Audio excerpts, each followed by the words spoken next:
Hey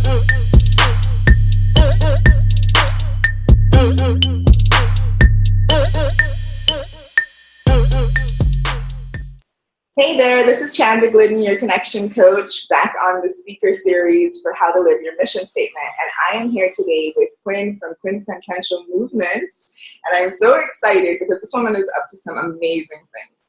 So I'm going to introduce Quinn. Quinn, hi, how are you? Thank you so much for being on the speaker series. Thanks for having me. Yeah, before we get into the juicy bit, let's just start with the basics. Can you please tell us what your mission statement is? Okay, so this has been a little bit difficult in finding out what I truly feel is a mission statement, but basically endless possibilities of creation. We talked about freedom. I love what I do, and I've been fortunate enough to make a career out of it, and so I think it's just really sharing my passion, making things fun. For others to enjoy as well. Yes. So I haven't known Quinn for a very long time, and we've had some various interactions, and I think like the most stunning thing that I've seen is Quinn does these pole fitness shows and what do you call it? Showcases.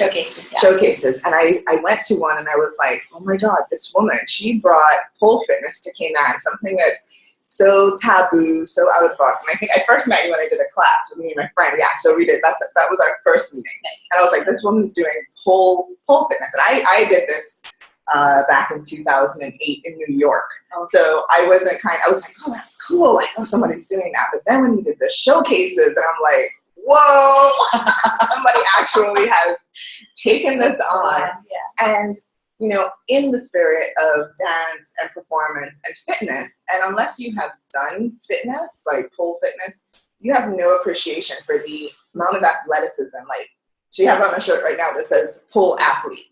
And I think, you know, we all see,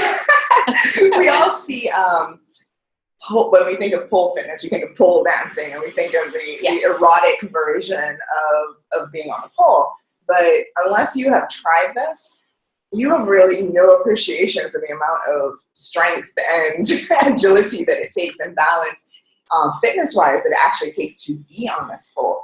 So, Quinn, I want to just acknowledge you first off for being that brave person that plays in the possibility to be able to bring something that people see as so controversial and to bring it to light in a very different and classy and tasteful way that people can really be exposed to it and appreciate it. So thanks so much for that. Yeah, sure. Like, thanks for bringing that here. So, like, looking at your mission statement, we talked about possibility and creation. So, like, how does that really play a part in what you do? Can you tell us a little bit more about how that drives you? Sure. I think on a daily basis with class creations and programming, you know, I have an open slate of being able to teach classes that isn't just, okay, this beginner class or intermediate class or here's your stretch class.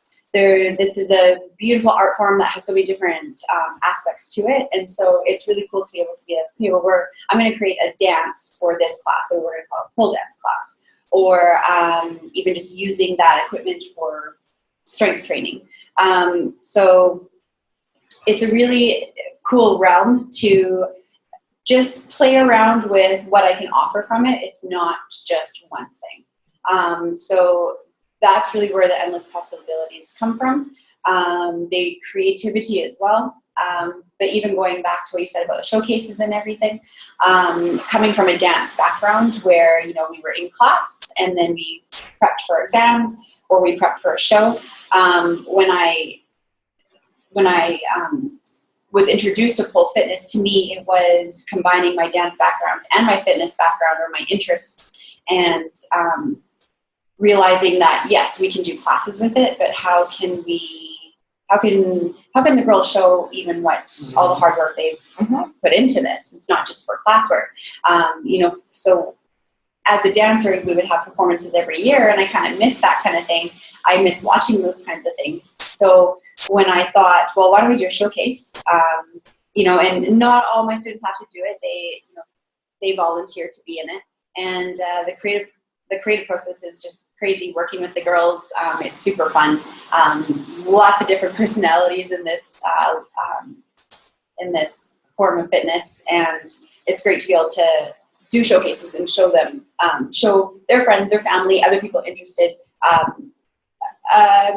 Take you outside the box for a little bit and enjoy a show that is very different than anything Cayman has seen, but also just different in general. It's fun. Yeah.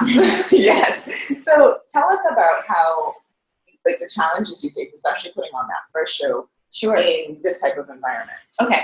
I don't feel like I've ever had any pushbacks with, oh my gosh, pole fitness. Like, what are you doing? Everyone's going to have their thoughts around it, and I have mine. I know why I do it, and the reasons why I'm sharing it. Now, so pushbacks were really more like, okay, venue, where can we do this?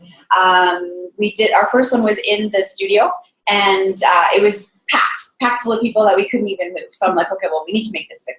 And so we ended up doing it at Lily's nightclub. And so now we're trying to do a showcase in a venue that isn't necessarily meant for that. So there's a creative process in how can we make a show out of this, where the girls are dancing on stage poles, which is not what they're used to. And so there's those kind of things. You'll still get the people who, think we're stripping, and it's not the case, so sorry. If that's what you turned up for, that's not the thing. It's not that. Yeah, so, you'll always have those digs, but because I just know that wasn't my reasoning for it, I can just kind of be like, okay, well, until you try it, you don't know what you're talking about, really. Mm-hmm. And in terms of the girls, like you said, it's I don't want to scare anyone away, because it's something that you get better at by practicing. Right. So most of the girls who, if you see, are flipping upside down or climbing the poles, they could not do that initially. So right. You don't start here. Today we're going to invert Intro 101. So it's really just about getting stronger by practicing. Right. You don't start a marathon running the marathon. Sure. You exactly. Take it one step at a time, right? So cool. So you are about to launch a big venture, opening up your studio, which is, up and coming, and I'm really excited because I'm wanting to take my pole fitness classes, and I'm coming in. So, in your creation and possibility, what has been taking place? What's been going on with the creation and possibilities and the challenges around this new studio? Okay. I have always known I've wanted a studio. I think, even growing up dancing, I somewhere along the line thought, I'm going to have a studio one day. Or, I never knew where it was going to be, but this just seemed the perfect place. I've been here for 5 years now, almost 6. So that was number one. I think even on my last job, I went into an interview being like, hey, really want a job with you, but just so you know, I want my own studio one day. So it was always like a heads up kind of thing. I knew I wanted this. Nice. Now, in terms of how the studio looks, or how, sometimes even just location will play a part in how it's going to evolve. So what I have now, I'm absolutely so excited about. There's a waiting area even, and a change room area, which when you are limited to locations, you don't really know how it's going to lay out, but I'm thrilled with this one. And I did use a designer to help me, thank goodness, because even things like, you need to decide on your bathroom fixtures. I'm like, oh, right. Those are things I never. So she's been a blessing. And I think she's really helped me decide, even things like color schemes, because, I want a studio. Yeah. And then there's a few things that need to come with that. So what's it gonna look like? And who am I? What's my brand? Yeah. So I've been very fortunate. She was a huge help. And even things like my logo, one of my students is a tattoo artist. And so we were able to do a creation together with it's a picture of me that she's taken. And we've added the different elements of things I'm going to offer. So even in the logo, there's a silhouette on a pole, but the circle is the hoop. And then there's a silk going through for the silk. So it's all in there. And I don't think I'm going to talk too much about the frustrations about opening a studio. There's been plenty. And I think the highs and lows were huge. Lots of learning experience. But I always knew that I never wanted to throw in the towel. Like, it was always like, I'm doing this, I want it. And I know that as soon as those doors open, I won't even remember all that frustration. Yeah. But there's been tears. Yeah, as there always is in entrepreneurship. Yeah. And I'm just so excited to see, you know, people have been like, well, do you have enough following for that, or is enough people interested in? Yeah. I'm not even worried. Like, I just feel like this is something I'm doing, and I think it's going to be awesome. It is one of its kind here in Cayman, and everyone should try it. Yes, absolutely. So and I get that. I get the frustration that you talk about of people like questioning what you're doing constantly. Mm-hmm. And it's like, it's their fears, it's their concerns, it's their experiences, and it's being put on you. And you have to kind of keep yourself centered and focused on, this is my dream. And, you know, like, even with coaching, like, people ask me that question, like, are you going to have enough clients? Do people understand what that is? And, you know, it's being able to be really owning your choice and being your authentic self, because in all of these businesses, like, people are going to come to you because you're you, because you're bringing in that thing that only Quinn can bring, only Chanda can bring. Like, and that's what your people are going to connect to. So you don't have to be like anybody else. You don't have to do it like anybody else. I mean, they don't say that there's too many lawyers. They don't say, I mean, sometimes they do, you know, but like, people don't worry about that. Yeah. They don't worry about if there's too many doctors or accountants. They're like, oh, good, you're going to be a doctor, you're going to be a lawyer, you're going to be an accountant. So to do that thing that is your thing is really special and beautiful. And I personally believe in the possibility that once you own that and you are true to it, it will just flourish, because you're, like you said, you're not worried. It's like, this is me. And you already have your people. The beautiful thing is shows are packed.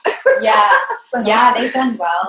I'm so excited. And by opening the studio, because I have been fortunate to be able to teach the classes at, you know, various gyms, and you know, I had my portable pole back home, and I would bring it to people's homes, and that's how it all started. But by actually having a proper aerial studio, I'm like, my heart flutters even just thinking about that, because it's just, there's so much I can do. Yeah, and I'm excited because when I go away, my friends are like, oh, I'm going to circus class, and I'm doing this. And I'm like, why don't we have that here? I need that. So I am terribly excited about this. Actually, part of it might be a little bit selfish, because I just want somewhere I can go at any point and practice or play, or, you know, so it's like, you built your own personal playground. Love it. You can come if you want. Awesome. So I'm really curious about where possibility and creation also shows up in other parts of your life that's not work. Okay.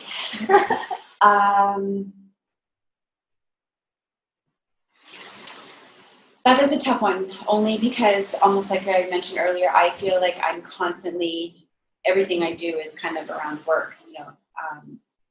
But it's all good, because that's what I want to be doing. Like, that fuels me, and I feel like I've had a good day if I've done something productive work-wise that I don't even consider work. Or, you know, if I don't get to practice on the pole or on any of the equipment, I don't feel like it's a good day. You know what I mean? Which might not be the healthiest, but it's just it's the drive that I have. So in terms of, it's a tough one.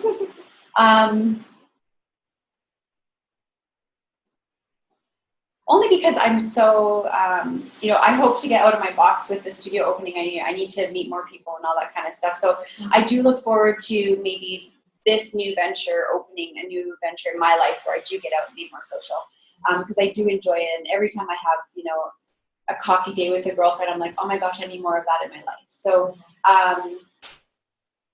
but it's almost kind of very select, because, you know, I'm not very spontaneous. Everything needs to kind of be a certain way.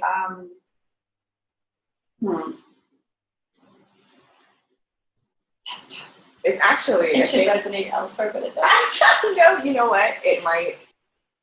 it sounds like it's that perfect. The answer to me from a coach perspective actually sounded perfect in the sense that you've said this will open up areas in your other life. So it's like that's already the possibility in creation where it may not exist, which is fine. Yeah.